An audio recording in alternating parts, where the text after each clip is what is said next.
नमस्कार दोस्तों। आज जो कहानी मैं आप सबके सामने रख रहा हूं वो हर एक उस व्यक्ति के लिए है जो यह सोचता है कि मैं कुछ नहीं कर सकता या फिर जिसको अपने आप पर विश्वास नहीं है। इस कहानी ने कई लोगों की जिंदगी बदल दी। उम्मीद करता हूं ये कहानी आपको पसंद आएगी। तो चलिए शुरू करता हूं। किसी शहर के एक रेलवे स्टेशन पर एक भिखारी रहता था। वह वहां पर आने जाने वाली रेलगाड़ियों में बैठे यात्रियों से भीख मांगकर अपना पेट भरता था। एक दिन जब वह भीख मांग रहा था तो सूट बूट पहने एक लंबा सा व्यक्ति उसे दिखा। उसने सोचा, यह बहुत अमीर व्यक्ति है, इससे अगर भीख मांगूंगा तो ये मुझे कुछ ना कुछ पैसे जरूर दे देगा। इसी उम्मीद से वह उस लंबे व्यक्ति के पास भीख मांगने चला गया। भिखारी को देखकर उस लंबे व्यक्ति ने कहा, तुम्हें शर्म नहीं आती भीख मांगते हुए? क्या कभी किसी को कुछ देते भी हो? भिखारी बोला, साहब मैं तो भिखारी हूं, हमेशा लोगों से मांगता ही तो रहता हूं। मेरी इतनी औकात कहां कि मैं किसी को कुछ दे सकूं। लंबा व्यक्ति बोला, जब किसी को कुछ देने के लिए नहीं है तो तुम्हें भीख मांगने का भी कोई हक नहीं।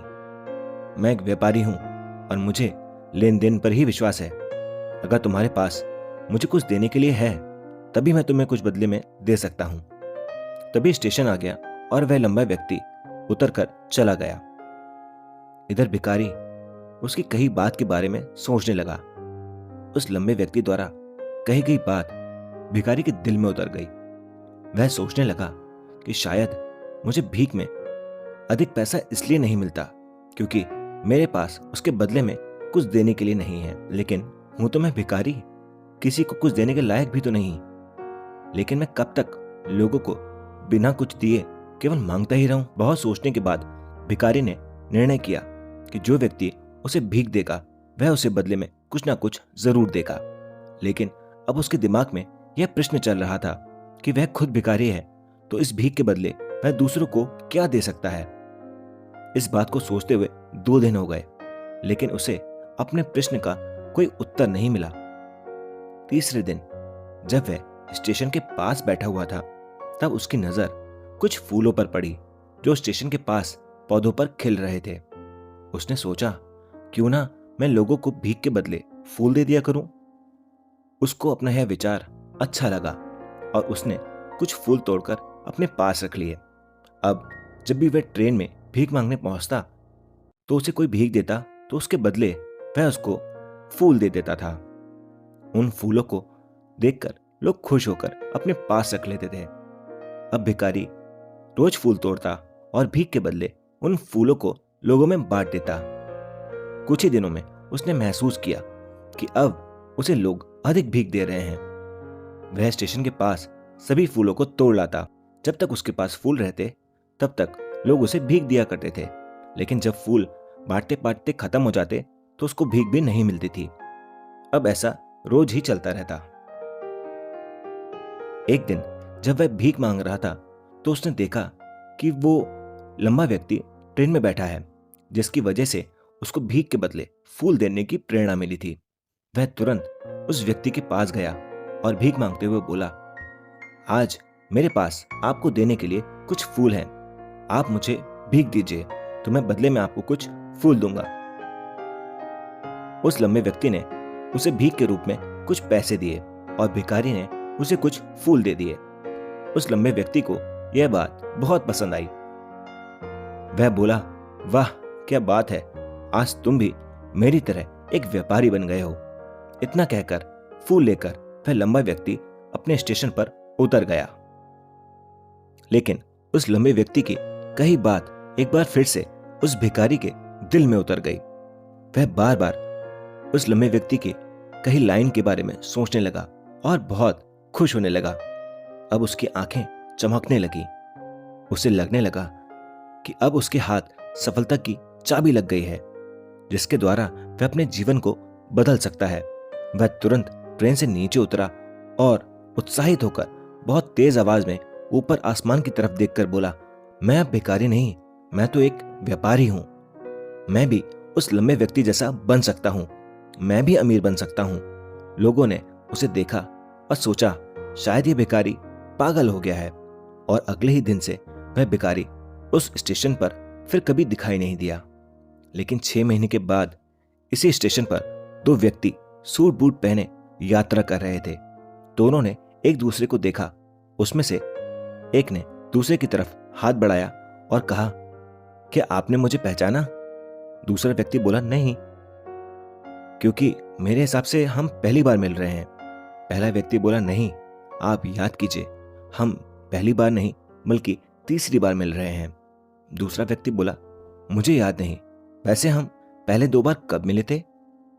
अब पहला व्यक्ति मुस्कुराया और बोला, हम पहले भी 2 बार इसी ट्रेन में मिले थे। मैं वही भिखारी हूं जिसको आपने पहली मुलाकात में बताया कि मुझे जीवन में क्या करना चाहिए, और दूसरी मुलाकात में बताया कि मैं वास्तव में कौन हूं। दूसरा व्यक्ति मुस्कुराया और अभिचिंतित होकर बोला, ओह, याद आया, तुम वही भिखारी हो जिसे मैंने एक बार भीख देने से मना कर दिया था, और दूसरी बार मैंने तुमसे कुछ फूल खरीदे थे। लेकिन आज तुम सूट बूट पहनकर कहाँ जा रहे हो और आजकल क्या कर रहे हो? तब पहला व्यक्ति बोला, हाँ, मैं वही भिखारी हूं, लेकिन आज मैं फूलों का एक बहुत बड़ा व्यापारी हूं और इसी व्यापार के काम से दूसरे शहर जा रहा हूं। कुछ देर रुकने के बाद वह फिर बोला, आपने मुझे पहली मुलाकात में प्रकृति का यह नियम बताया था, जिसके अनुसार हमें तभी कुछ मिलता है जब हम कुछ देते हैं। लेन देन का यह नियम वास्तव में काम करता है।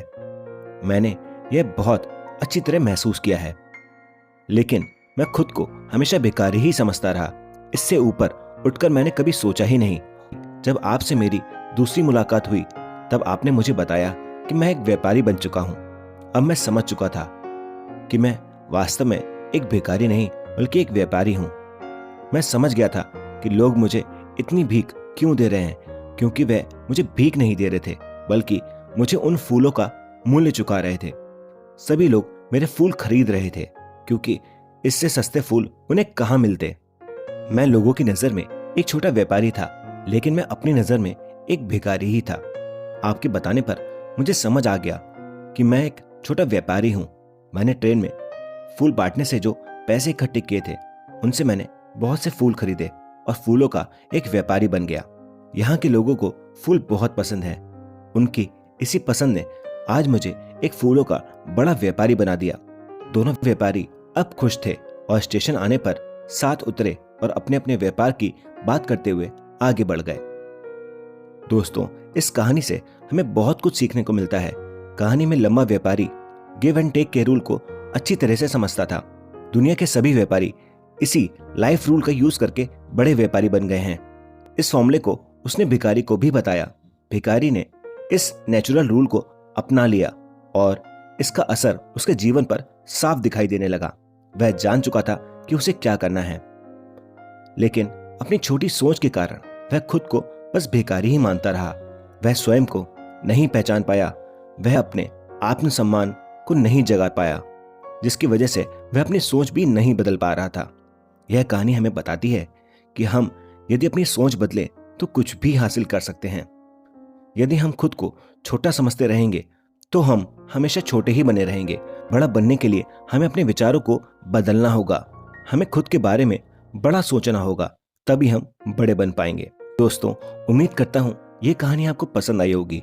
अगर ये कहानी आपको पसंद आई हो तो इसको लाइक, शेयर और चैनल को सब्सक्राइब करना ना भूलें और कमेंट सेक्शन में जरूर बताएं कि आपने इस कहानी से क्या सीखा।